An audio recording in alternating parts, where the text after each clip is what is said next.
Está visitando por primera o quizá segunda vez, permítame expresar como pastor de la iglesia mi gratitud al Señor por tenerle este día en la iglesia. Es un gusto, un gozo, un privilegio tenerles con nosotros. Y bueno, les pido por favor entonces que abran su Biblia en el libro de Apocalipsis, la segunda lectura del día de hoy, para continuar la serie que iniciamos la semana pasada, es decir, una serie de exposiciones del libro de Apocalipsis.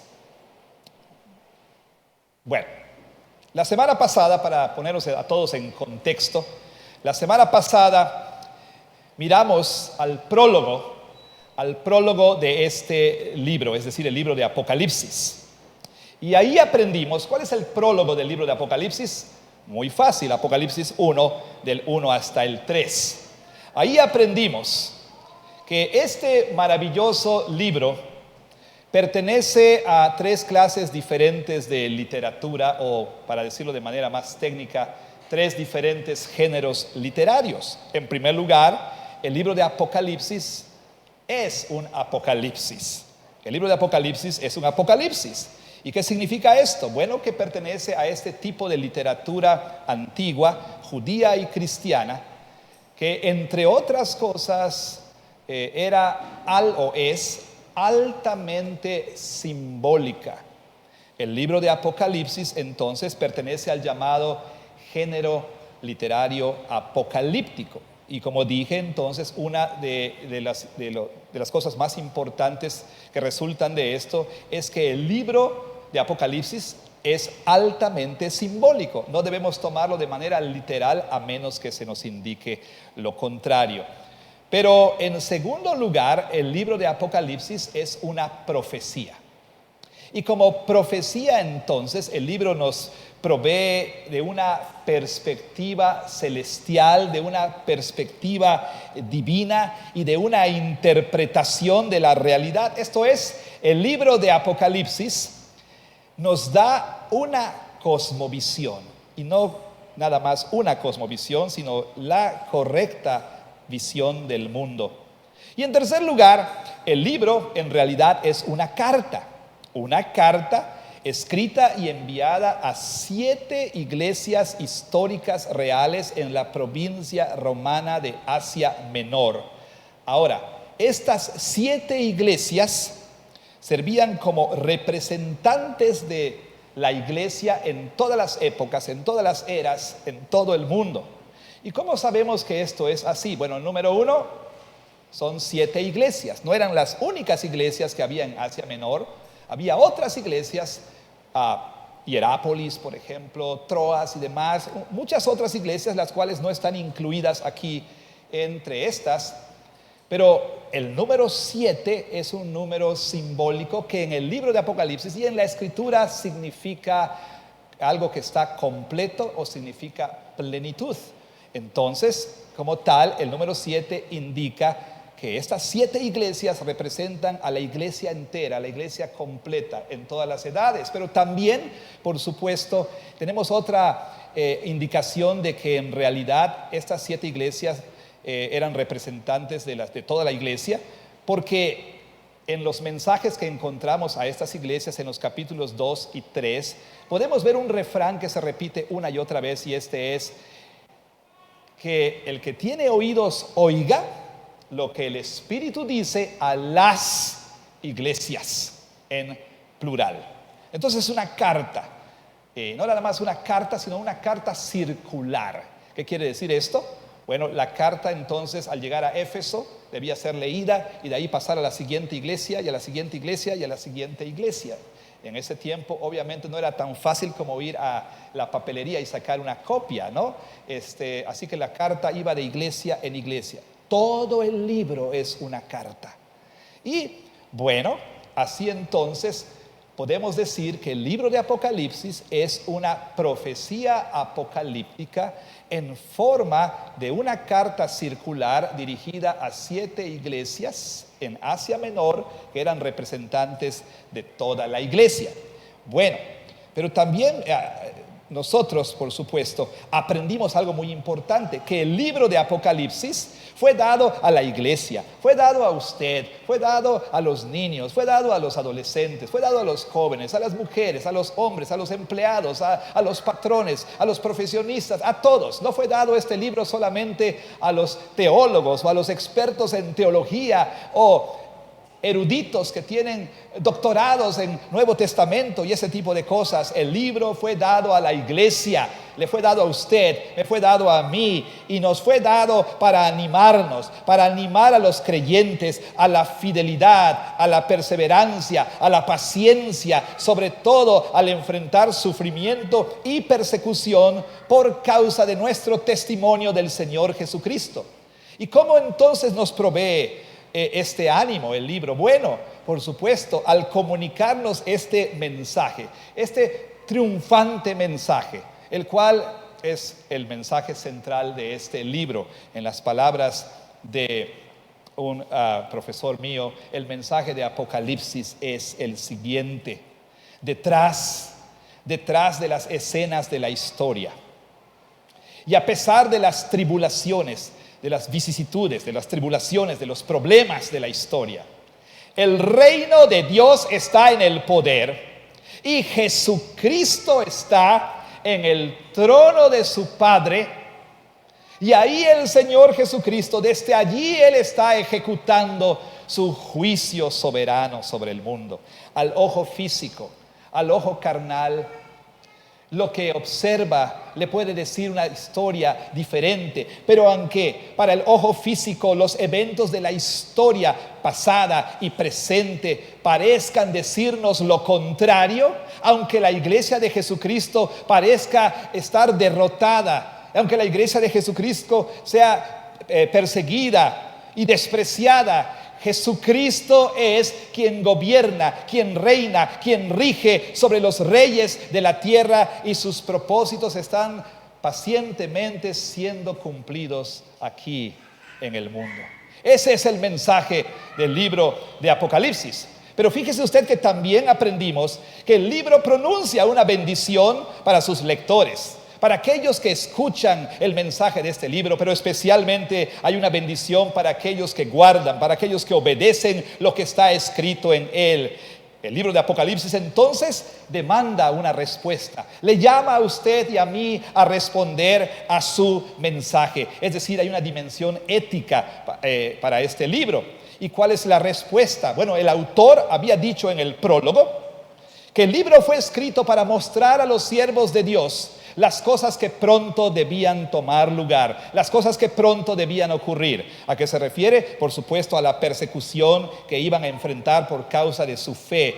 Por lo tanto, les dice, el tiempo para tomar una decisión estaba cerca. El tiempo para decidir, el tiempo para decidir estar firmes por Cristo, para decidir creer el mensaje de Apocalipsis, para decidir obedecer el mensaje de Apocalipsis, para decidir ser fieles a Cristo, aún ante el prospecto de gran sufrimiento y persecución. Ese tiempo había llegado.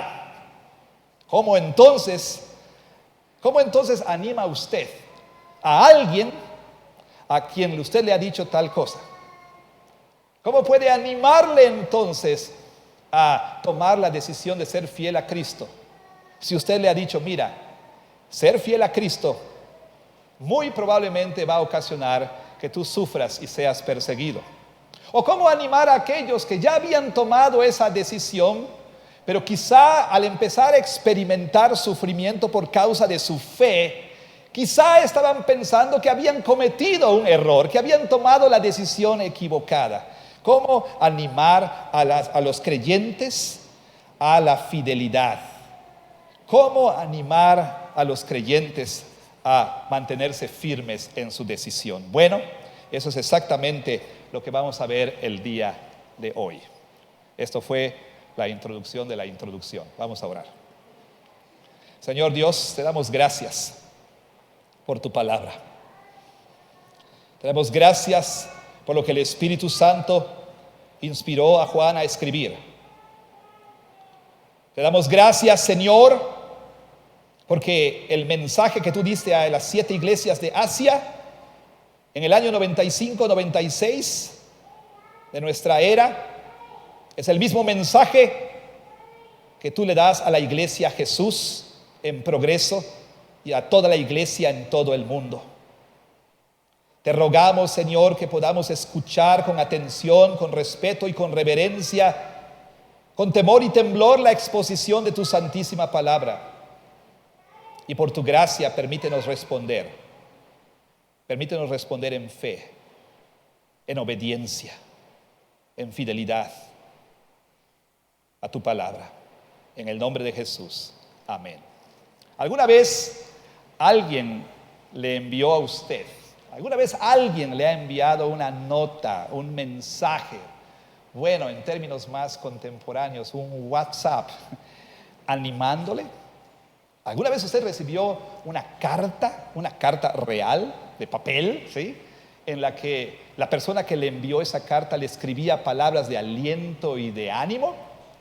Bueno, quizá usted estaba enfrentando dificultad o sufrimiento o enfermedad o carencia o problemas familiares, o estaba lejos de casa, se sentía solo. Quizá estabas enfrentando problemas en la escuela, o quizá estabas a punto de pasar por alguna situación difícil, complicada, una operación quirúrgica o alguna otra situación, y usted recibió esa nota, esa carta, ese mensaje. Pregunta para usted: ¿cómo le hizo sentir? ¿Qué fue lo que usted sintió? ¿Qué hizo esa carta por usted? ¿Qué hizo ese mensaje por usted? En lo personal, hay alguien de la congregación en inglés que invariablemente todos los domingos me envía mensajes, los cuales no veo sino hasta muy tarde en la noche, cuando ya checo los mensajes. Pero son mensajes de aliento, de ánimo, que de alguna manera, bueno, el Señor usa para permitirme continuar con el ministerio. Ahora, le pregunto lo siguiente: ¿alguna vez usted ha escrito un mensaje semejante? ¿Alguna vez usted ha animado a alguien mediante una nota, mediante una tarjeta postal, mediante un WhatsApp, mediante una carta, una llamada telefónica? ¿Alguna vez ha hecho eso por alguien? Si no, permítame hacerle presentarle el siguiente caso. Bueno, imagine usted que tiene un amigo, un pariente. Imagine usted que hay alguien en su vida, alguien cercano, alguien que usted conoce, que está atravesando por dificultades. A lo mejor es enfermedad, a lo mejor son problemas maritales, a lo mejor son problemas en la familia, a lo mejor ha sido despedido, a lo mejor está luchando en su propia vida con alguna situación, a lo mejor le está yendo no muy bien en la escuela o en el trabajo, qué sé yo. Imagínese entonces esa persona en su vida. Ahora bien, si usted fuera a escribirle un mensaje de aliento, de ánimo, ¿qué es lo que usted le escribiría a esa persona? ¿Qué diría su nota? ¿Qué diría esa carta? ¿Qué diría ese mensaje? Bueno, piense usted por un momento. Y mientras que lo hace, permítame decirle que Juan, el apóstol Juan, no otro, Juan, el autor de este libro, no tenemos el tiempo para desarrollar esto. Si estuviéramos en un estudio bíblico, quizá abundaríamos más en esto, pero hay toda una discusión con respecto a que si Juan, el apóstol, fue quien escribió el Apocalipsis. Y créame que muy temprano en la iglesia empezaron a sembrar esta duda, diciendo que no fue Juan, sino otro Juan. Algunos identificaban a este Juan con un tal Juan el presbítero y no Juan el apóstol. Sin embargo, desechamos esas ideas. Afirmamos, la iglesia a lo largo de 21 siglos ha afirmado, el consenso ha sido que es Juan el apóstol quien escribió este libro. Y hay evidencia interna, es decir, en la escritura, y hay evidencia fuera de la escritura. Todos los padres de la iglesia, es decir, la generación de líderes que siguió a los apóstoles, la inmensa mayoría de ellos, inclusive aquellos que conocieron a Juan personalmente, daban testimonio de que Juan había sido el autor de esta carta. Bueno, Juan el apóstol entonces le escribe, como él dice aquí: yo Juan, a las 7 iglesias, ¿sí? En versículo 4, vea usted: yo Juan, a las 7 iglesias. Ahora bien, como hemos dicho, estas no eran las únicas iglesias, eran iglesias que se encontraban en esa provincia romana de Asia Menor, una región geográfica importantísima por cuestiones comerciales, pero también por cuestiones religiosas. Ahí entonces se localizaban en una especie de círculo, de circuito, se encontraban estas 7 iglesias reales e históricas a las que Juan les escribe. Ahora bien, estas 7 iglesias estaban comenzando a experimentar sufrimiento y persecución por causa de su fe. Juan, en el prólogo, les había dicho, como señalé anteriormente, que el libro fue escrito para mostrarles lo que iba a suceder pronto, persecución, y para animarles a tomar una decisión. Mira, tú te llamas cristiano, mira qué es lo que viene, decide hoy si vas a ser fiel a Jesucristo. Entonces, habiendo hecho tal cosa, ¿verdad? Por supuesto, habiendo hablado de la inminencia de la persecución y de la necesidad de tomar una decisión de ser fieles a Jesucristo, aún en medio de sufrimiento, persecución y tribulación, pues estas personas necesitaban ánimo, necesitaban aliento, necesitaban ser asegurados, o sea, necesitaban seguridad. Así que Juan comienza la carta con un saludo.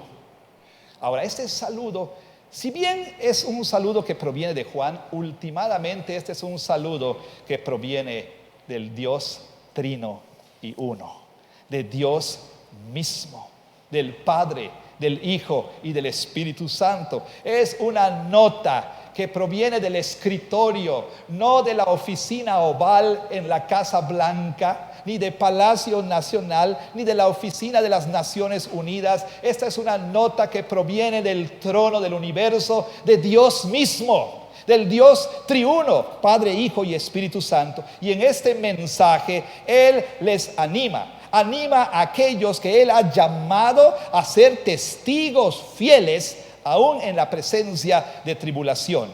Y quizá, solo quizá, no lo sé, algunos de ustedes, varios de ustedes, todos ustedes, qué sé yo, en mayor o en menor grado, están el día de hoy enfrentando dificultad, dolor, enfermedad, tristeza, desaliento, desánimo, presión, desempleo, carestía, inflación. Me refiero a la económica. Quizá algunos de ustedes, para ustedes la vida se ha tornado difícil. Quizás has decidido ser un seguidor de Cristo Jesús. Quizás has decidido ser un testigo fiel de Cristo en el trabajo, en la escuela, en el vecindario. Pero esto ha resultado ser algo demasiado difícil. No contabas con el rechazo de tus amigos. No contabas con que tus amigos poco a poco te iban a empezar a eliminar de las redes sociales o de hacerte a un lado o de no invitarte a sus reuniones. No contabas con que esto iba a significar que tal vez tendrías que perder tu trabajo si te mantienes fiel como discípulo de Cristo. Quizás estás tentado a reconsiderar tu fe. Quizás estás tentado a hacer a un lado tu fe cristiana para no enfrentar todo esto. Quizá, y solo quizá, encuentras que es muy difícil permanecer fiel a Jesucristo cuando hay demasiada presión, cuando hay demasiado en contra tuya, o porque todo a tu alrededor parece decirte que cometiste un error al volverte cristiano. Porque todo a tu alrededor, lo que pasa en casa, lo que pasa en la escuela, lo que pasa en tu trabajo, lo que ocurre en tu cuerpo, todo a tu alrededor parece decirte que cometiste un error al volverte un seguidor de Cristo Jesús. O bien, quizá este no es tu caso, pero quizá tú conoces a alguien que está desanimado. Quizá conoces a alguien en la iglesia que hace algunos domingos no viene a la iglesia y está desanimado, desalentado por lo que está padeciendo, por lo que está experimentando.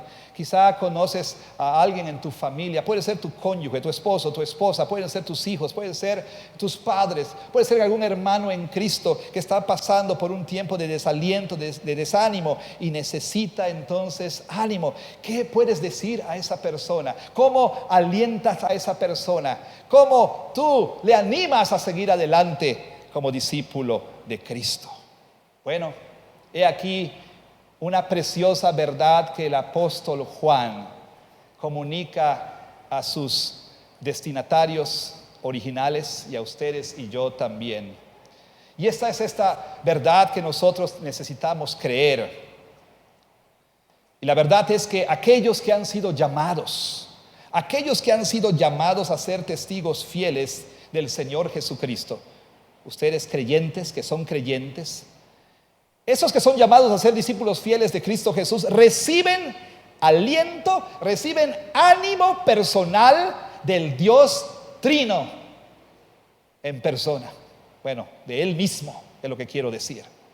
Aquellos que han sido llamados a ser testigos fieles del Señor Jesucristo reciben aliento, ánimo personal del Dios Trino. Y debido a eso, y precisamente por eso, la respuesta debe ser que nosotros podemos esperar, ¿sí? O mejor dicho, nosotros podemos y debemos enfrentar tribulación presente y tribulación futura con seguridad. Déjeme decirlo en una sola frase.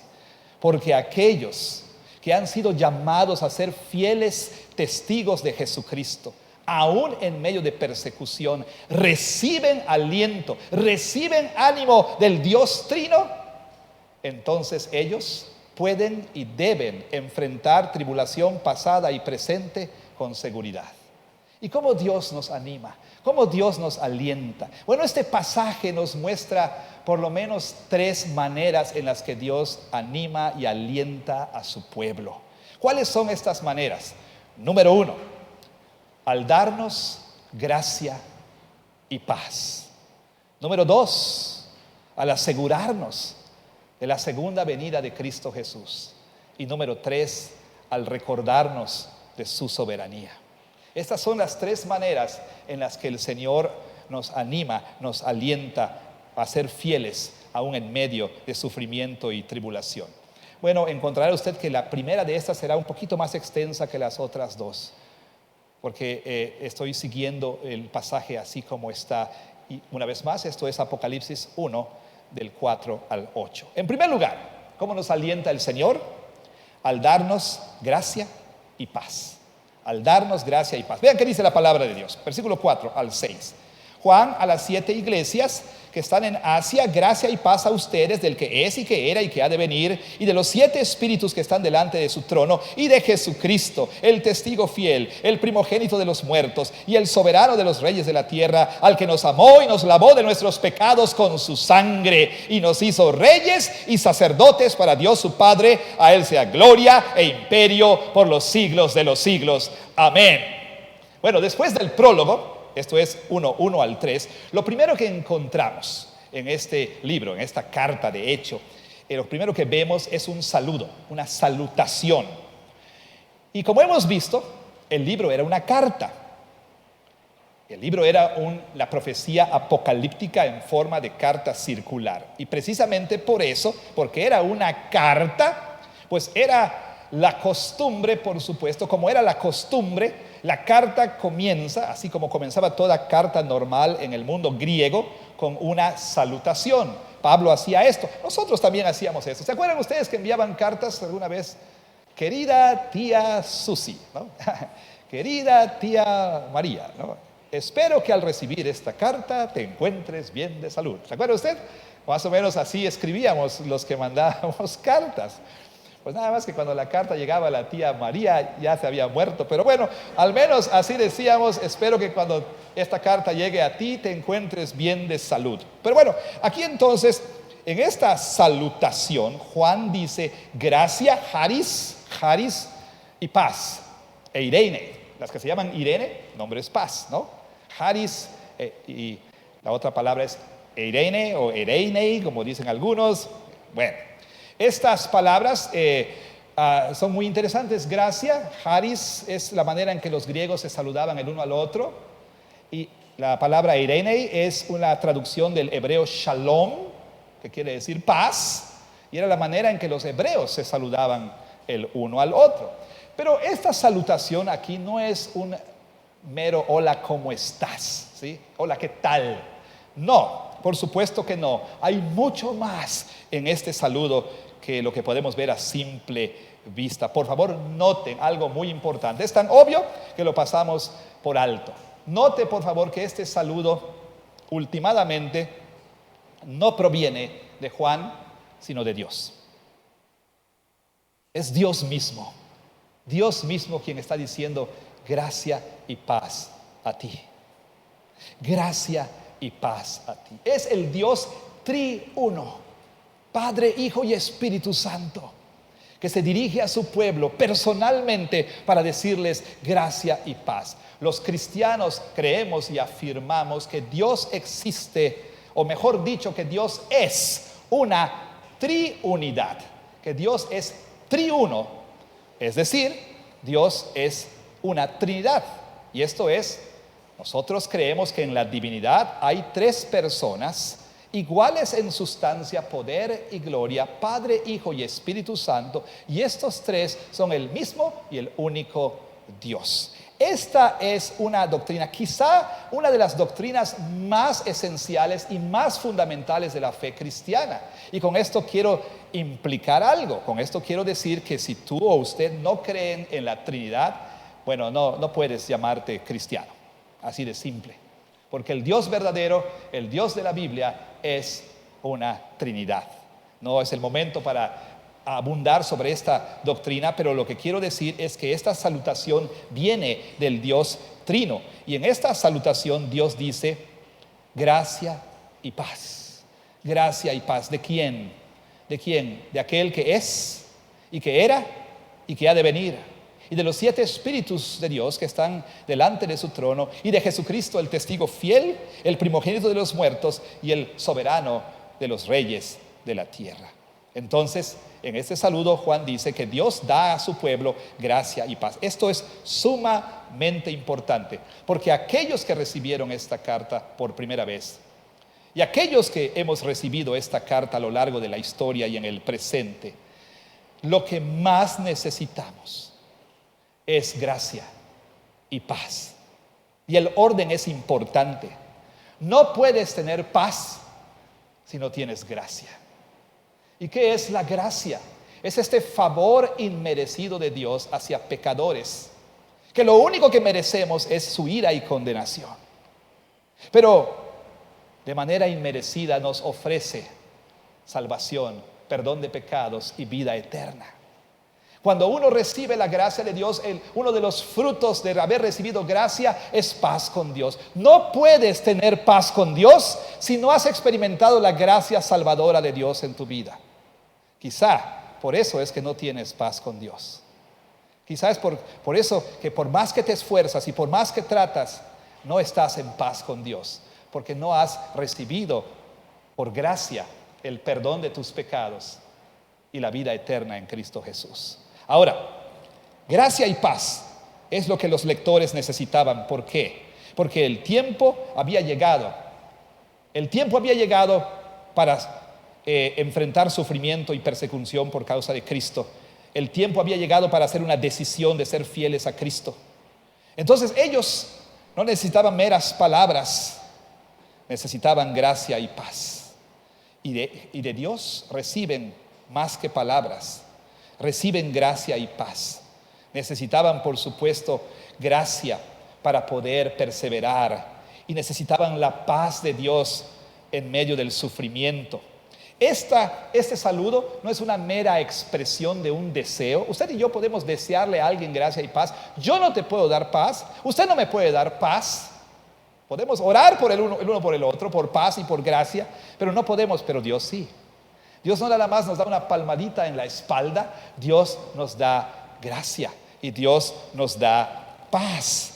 ¿Y por qué esto es importante?, se preguntará usted. Bueno, porque como Bill dice, esto es lo que precisamente necesitaban: gracia para perseverar en su fe en medio de tribulación, especialmente cuando ellos comenzaron a enfrentar presión para capitular, para rendirse.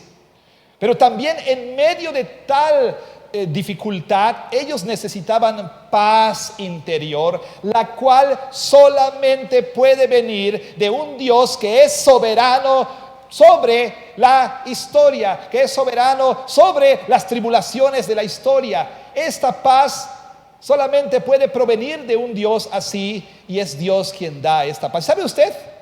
Mire, esto es lo que los cristianos necesitamos, y es lo que los cristianos recibimos del Señor el día de hoy. Como dije, quizá estás enfrentando dificultad, quizá estás enfrentando problemas, dolor, enfermedad, tristeza, soledad, etcétera, etcétera, etcétera. Quizá estás enfrentando rechazo y desprecio por tu fe en Cristo. Ten esta seguridad. Cristiano, creyente, ten esta seguridad. Dios te da la gracia que necesitas para soportar. Dios te da la gracia que necesitas para resistir. Dios no le prometió a estos cristianos, Dios no les dijo, mira, el tiempo ha llegado, van a sufrir, no se preocupen, yo me encargo de esto, no van a pasar ustedes por ninguna dificultad. No, eso no es lo que Dios les dice. Dios no les anima, no les alienta con un falso evangelio de la prosperidad, diciéndoles que su vida, por ser cristianos, iba a ser una vida de color de rosa, fácil, caminando por campos floridos, acompañado de música de violín. No, Dios no les promete tal cosa. Dios les dice, ustedes van a sufrir, pero saben, yo les voy a dar la gracia que necesitan para perseverar. Yo les voy a dar la gracia que necesitan para resistir. Dios nos promete dar gracia. No nos promete quitarnos todas nuestras tribulaciones, pero nos promete darnos su gracia, y que su gracia será suficiente en medio de la tribulación. Pero no solamente eso. Creyentes en Cristo entiendan también esto y crean también esto. Quizá el Señor no te libre de tus problemas, pero aún en medio de las más difíciles circunstancias y aún en tu noche más oscura, Él te va a dar una paz que sobrepasa a todo entendimiento, la cual guardará tus pensamientos y tu corazón en Cristo Jesús. Esta es la promesa de nuestro Dios. Pero ¿sabe usted?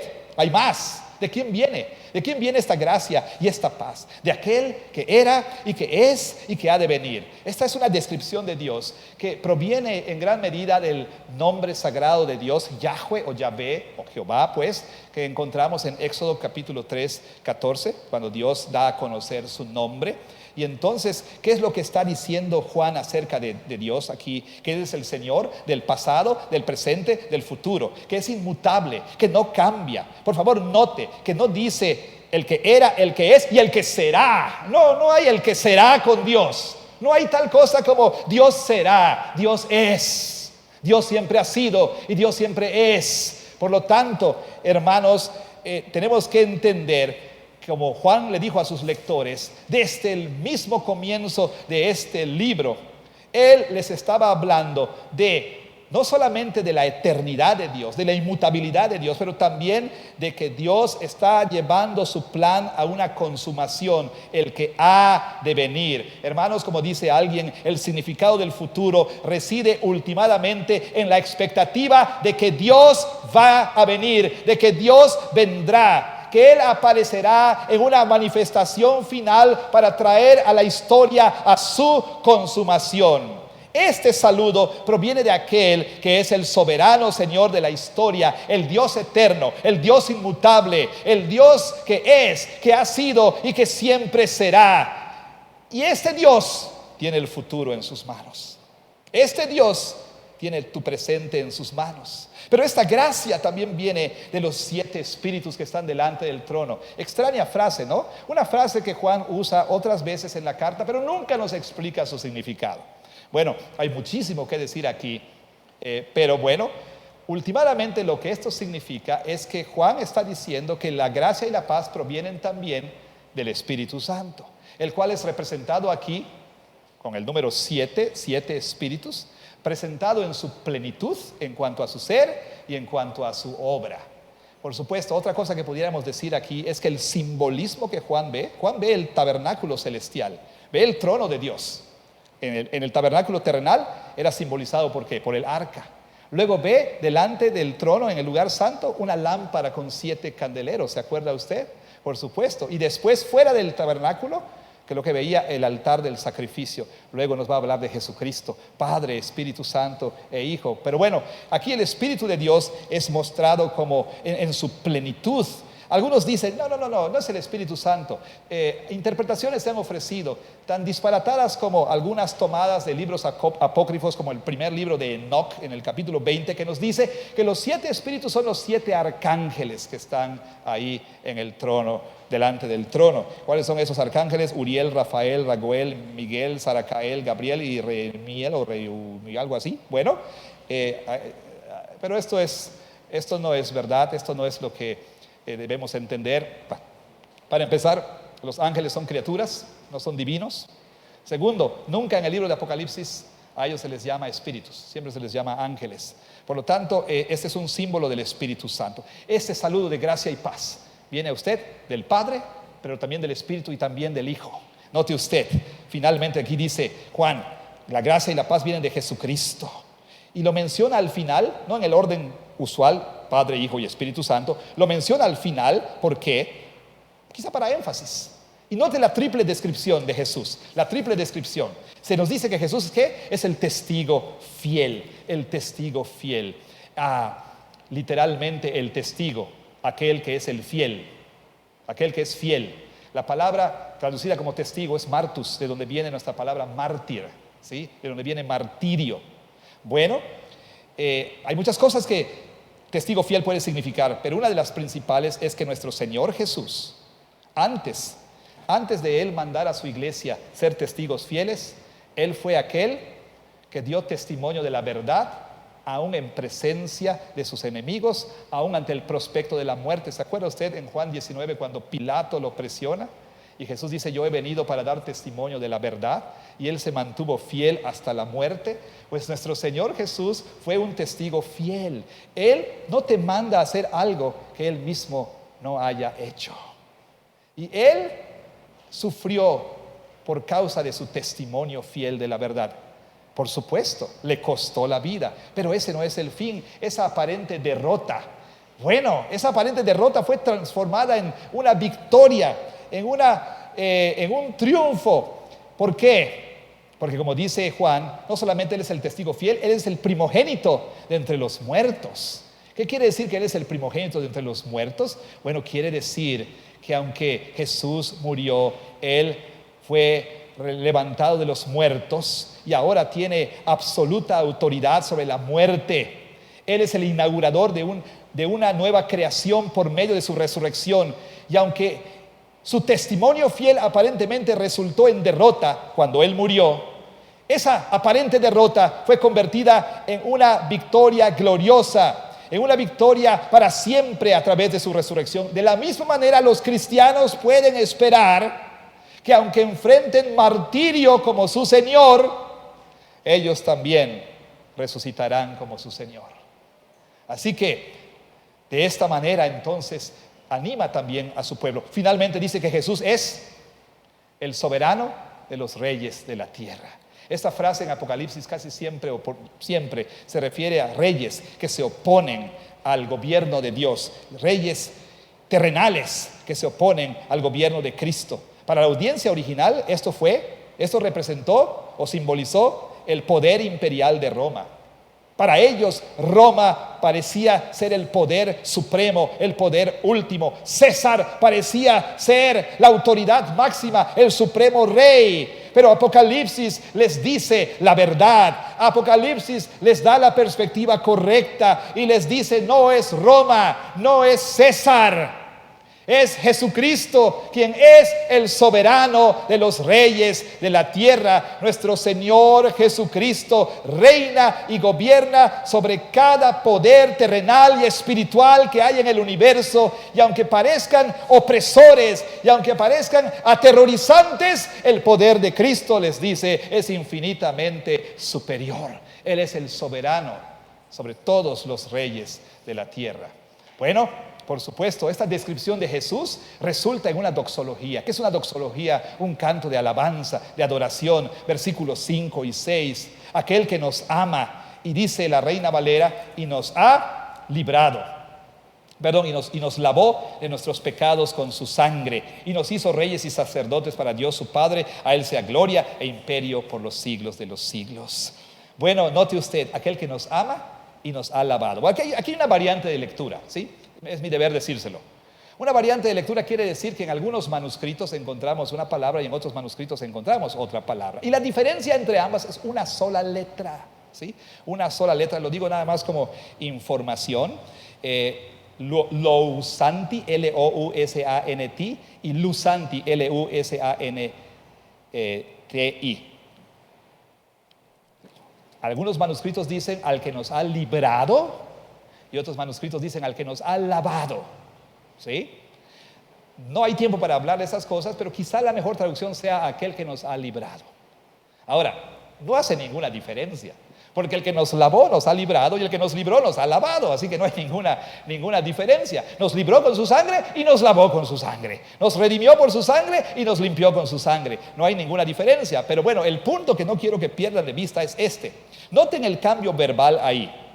Dice al que nos ama, tiempo presente, y nos ha, Reina Valera, y nos lavó, tiempo pasado. Otras versiones dicen, y nos libró, ¿ok? Nos redimió, pues. Presente y pasado. Un contraste aquí. Un contraste se acentúa entre un acto continuo y un acto que ya ha sido completado. Como dice Kistemaker, Jesús muestra su amor. Un amor que no solamente se manifestó en la cruz. Ese amor que se manifestó supremamente en la cruz, al derramar su sangre para librarnos del pecado, para librarnos de la condenación, de la culpa, del dominio, de la pena, del pecado. Ese amor que se demostró de esa manera suprema, ese amor continúa hoy. Note, al que nos ama, literalmente al que nos está amando. Jesús te ama el día de hoy, cristiano, creyente, de la misma manera que te amó antes de la fundación del mundo y de la misma manera en la cual Él te amó al ir a la cruz para derramar su sangre por ti. Jesús continúa amándote el día de hoy como te amó. Y eso significa para nosotros y para todos los creyentes, hermanos, que podemos tener seguridad aún en medio de tribulación, porque como dice el apóstol Pablo, que nosotros estamos seguros de que ni la muerte, ni la vida, ni ángeles, ni principados, ni potestades, ni lo presente, ni lo porvenir, ni lo alto, ni lo bajo, ni la vida, ni la muerte, ni Satanás nos pueden separar del amor de Dios que es en Cristo Jesús. Y esto significa que Él nos ha librado ya de nuestros verdaderos enemigos. Sí, a lo mejor vamos a morir por causa de nuestra fe. Sí, a lo mejor vamos a sufrir grandemente. Pero nada nos puede arrebatar lo que es nuestro por gracia. Nadie nos puede arrebatar lo que el Señor nos ha dado. Nuestros enemigos reales han sido derrotados. Por eso podemos tener seguridad. Y así, entonces, ¿cuál es el resultado? Dice, nos ha hecho un reino de sacerdotes para Dios su Padre. Nos hizo un reino de sacerdotes. Obviamente esta es la culminación climática de lo que inició en Edén con Adán y Eva, lo que se le prometió a Israel como ese reino de sacerdotes ahí en Éxodo 19. La iglesia es el cumplimiento. Los cristianos, como resultado de la obra redentora de Cristo, hemos sido hechos, un reino de sacerdotes. Esto quiere decir que tenemos acceso como sacerdotes, un acceso pleno y total a la misma presencia de Dios. Quiere decir que pertenecemos a su reino y que quiere decir que algún día vamos a reinar con Cristo sobre esta tierra. Por su sangre, nuestro Señor Jesucristo nos hizo un reino de sacerdotes que es apropiado para estar delante de su Padre, porque nos ha lavado y nos ha limpiado. Y ahora la iglesia, aunque es despreciada, aunque es burlada, aunque es rechazada, aunque es señalada en todo el mundo, aunque la iglesia es perseguida, la iglesia es este reino de sacerdotes que reinará con Cristo para siempre. Así entonces podemos cobrar ánimo al recibir estas palabras de nuestro Dios. Cristiano, gracia y paz vienen a ti del Dios triuno. Puedes tener ánimo, puedes tener aliento. No importa qué estés enfrentando hoy, tendrás la gracia que necesitas y vas a experimentar paz aún en medio del sufrimiento. Pero no nada más el Señor anima a su pueblo de esa manera. ¿Cómo? Dándoles gracia y paz. También el Señor nos anima asegurándonos de ¿qué? De la segunda venida de Cristo. Vea el versículo 7. Segunda venida de Cristo. Dice: he aquí que viene con las nubes y todo ojo le verá, y los que le traspasaron y todos los linajes de la tierra harán lamentación por él.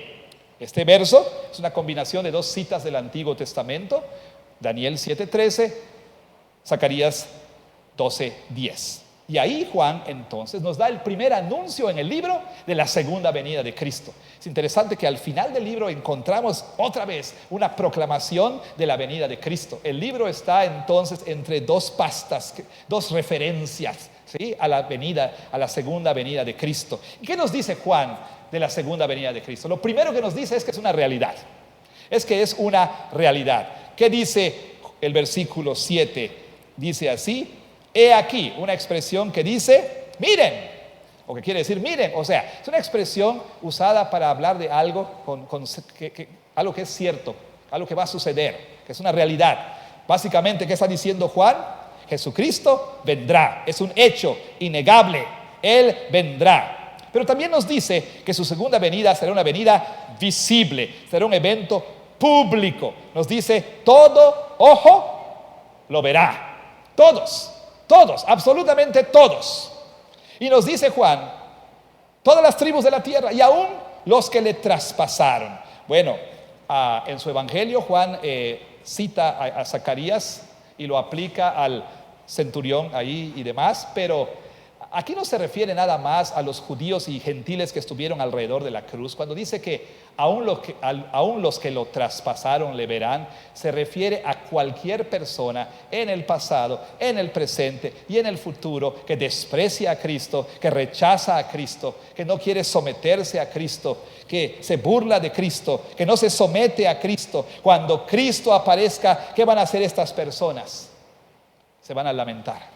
Harán lamentación por él. Y hay toda una discusión de que si eso significa que la gente se va a arrepentir y en ese momento pues va a entregar su vida a Cristo, se va a someter a él. Pero en realidad no tenemos indicación alguna de que este sea el caso. Por el contrario, lo que sí tenemos en el libro de Apocalipsis es que cuando Cristo aparece, pues eso es buenas noticias para los creyentes, por supuesto, porque nuestro Señor retorna para completar nuestra salvación, para completar nuestra redención. Pero es malísimas noticias para el no creyente. Cuando Cristo aparezca en el cielo, como el relámpago recorre del oriente al occidente, cuando Cristo Jesús venga al sonar de la trompeta, los no cristianos, los que rechazaron a Cristo, usted quizá que no quiere someter su vida a Jesucristo, que no quiere dejar su pecado, que no quiere arrepentirse de sus pecados, que permanece incrédulo e impenitente, usted, como todos los demás que traspasaron a Cristo, harán lamentación. Literalmente quiere decir que se golpearán el pecho en remordimiento. Y no solamente en remordimiento, sino en terror, porque como dice el capítulo 6, no sé cuándo lleguemos hasta ahí, pero llegaremos si Dios quiere algún día, pedirán a las rocas, caigan sobre nosotros y ocúltenos de la presencia de la ira del Cordero. O sea, harán lamentación porque será demasiado tarde. Pero para los cristianos, el retorno de Cristo es buenas noticias. ¿Por qué? Es fuente de ánimo. ¿Por qué? Porque cuando Cristo venga, todo sufrimiento va a acabar. Toda enfermedad va a acabar. Toda dolencia va a acabar. Toda enfermedad congénita va a acabar. Toda enfermedad crónico-degenerativa va a acabar. Todo cáncer, toda diabetes, toda cardiopatía, toda reuma, toda artritis reumatoide, toda colitis y todo lo que usted sufra, ya no habrá más. No habrá más COVID, bendito sea Dios. No habrá más sufrimiento, no habrá más muerte, no habrá más persecución, no habrá más sufrimiento para la iglesia. Estas son buenas noticias para nosotros. Por lo tanto, cristianos, necesitamos orar como la iglesia del pasado. Maranata, ¿qué quiere decir esto? Ven pronto, Señor Jesús, ven pronto. El Señor anima a su pueblo recordándoles, asegurándoles que Cristo vendrá. Y por último, de manera más breve, Vamos de más a menos aquí en cuanto a extensión. ¿Cómo el Señor anima a su pueblo? Anima a su pueblo, no solamente dándoles gracia y paz, no solamente recordándoles y asegurándoles de la segunda venida, pero también recordándoles de su soberanía. Vean el versículo 8. Yo soy el alfa y la omega, principio y fin, dice el Señor, el que es y que era y que ha de venir, el Todopoderoso. Este saludo concluye con una descripción del Señor, con una descripción de Dios que usa la primera y la última letras del alfabeto griego, alfa y omega. Alfa y omega. Para nosotros sería la A y la Z. Bueno, Juan les dice a sus lectores que Dios es el principio y que Dios es el final de la historia. Esto enfatiza su presencia y su gobierno en todos los eventos de la vida entre el principio y el final de la historia. Dios es aquel que trajo todo a su existencia y es aquel que va a traer una nueva creación. Él es el originador y Él es el consumador. Él es el Señor del pasado, del presente y del futuro. Y no solamente Él es el Señor de la historia, Él es el Todopoderoso, Él es el Pantocrator, el Dios Todopoderoso, un título que expresa el gobierno y el dominio de Dios sobre todo y sobre todos. Esta es una traducción regular de Yahweh Tsebaot o Jehová de los ejércitos, y ocurre unas 9 veces en el libro de Apocalipsis. Dios es entonces el alfa y la omega, el todopoderoso. ¿Cómo puede ser esto una fuente de ánimo? ¿Cómo puede animar esto al creyente? Bueno, porque nos dice que todo, absolutamente todo, está bajo el gobierno y control soberanos de nuestro Dios. Él es el Señor de la historia, de principio a fin. Pero no solo eso, Él es el Señor de tu historia. Tu historia personal. Él escribió tu historia. Donde tú te encuentras en este momento en tu vida, por más difícil que sea, no es un accidente. Donde tú te encuentras en este momento en tu vida, no es algo que se le escapó a Dios, no es un imprevisto, no es algo que sucedió al azar. Donde tú estás es exactamente donde debes estar, porque el Señor es soberano sobre tu historia personal, sobre lo que tú estás pasando en este momento. Eso quiere decir que nada ha venido a tu vida, como ese virus no vino a tu cuerpo, como esa enfermedad que tienes o lo que tú estás enfrentando, aún los errores que tú mismo has cometido. Nada ha venido a tu vida fuera del control de Dios. Nada sucede fuera del plan de Dios para tu vida, y nada va a pasarte que Dios no haya planeado para tu vida. Nada va a ocurrirte, nada vas a experimentar que no esté dentro del control soberano del Dios Todopoderoso, que es el Señor de toda la historia. Él es todopoderoso y no solamente tiene la autoridad, sino tiene el poder, todo el poder para llevar a cabo los planes que Él trazó desde la eternidad, para llevar a cabo los planes que Él tiene para tu vida. Nadie frustrará sus planes, ningún enemigo será capaz de resistir su autoridad y su poder. Y lo más hermoso de todo esto es que este Dios todopoderoso es tu Dios. Creyente, ese es tu Dios. Y es este Dios que te está escribiendo personalmente para decirte: yo sé que vas a sufrir. No solo lo sé, yo he ordenado esto para ti. Yo sé que va a ser difícil, pero yo te voy a dar gracia y paz. Y por más difíciles y oscuras que sean las cosas, por más negra que sea la noche, el amanecer viene. Cristo Jesús viene con las nubes. Cristo Jesús viene por segunda vez. Pero mientras tanto quiero que entiendas una cosa: yo soy el Señor de la historia. Tu historia no es una serie de accidentes o de eventos desafortunados. Tu historia está bajo mi control soberano. No hay nada que estés experimentando, no hay nada que hayas experimentado y no hay nada que vayas a experimentar que no esté dentro de mi control, porque yo soy el alfa y la omega de tu vida y de toda la historia, y soy el Dios todopoderoso. Por lo tanto, hermanos, hemos aprendido este día que aquellos que han sido llamados por el Señor, los creyentes, ustedes creyentes, que han sido llamados por el Señor para ser fieles testigos del Señor Jesucristo, reciben ánimo personal de Dios mismo, del Dios triuno, de Dios mismo. Por lo tanto, pueden y deben enfrentar tribulación pasada y presente con seguridad. ¿Por qué? Porque como hemos visto, Dios nos da gracia y paz, porque Dios mismo, ya a través de la muerte y resurrección de su Hijo Jesucristo, nos ha librado de nuestros pecados, y porque nos ha hecho un reino de sacerdotes, pero también, por supuesto, porque Jesús viene otra vez, y también porque Él es soberano de la historia. Él nos da ánimo, dándonos gracia y paz, asegurándonos de la segunda venida de Cristo y recordándonos que Él es el Dios soberano. Creyentes, dos cosas para ustedes. Para aquellos de ustedes que están sufriendo, para aquellos que se sienten desanimados, ¿dónde hay ánimo? Mira al Señor, mira al Señor.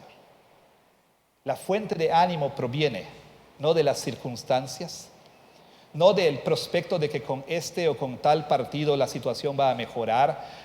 El ánimo no viene de que, bueno, tal vez me case algún día y las cosas estarán mejor, o tal vez voy a sanar. El ánimo proviene de mirar a este Dios, mirar quién es Él, qué es lo que ha hecho, qué es lo que está haciendo y qué es lo que va a hacer. Pero también habrá alguien a quien debes animar. No le animes con sustitutos baratos, con evangelio de la prosperidad. No le animes ahí con palabras bien intencionadas pero huecas. Anímale. ¿Cómo? Dirigiendo su mirada a aquel que era, que es y que ha de venir, el Todopoderoso. Que Dios bendiga su palabra. Amén.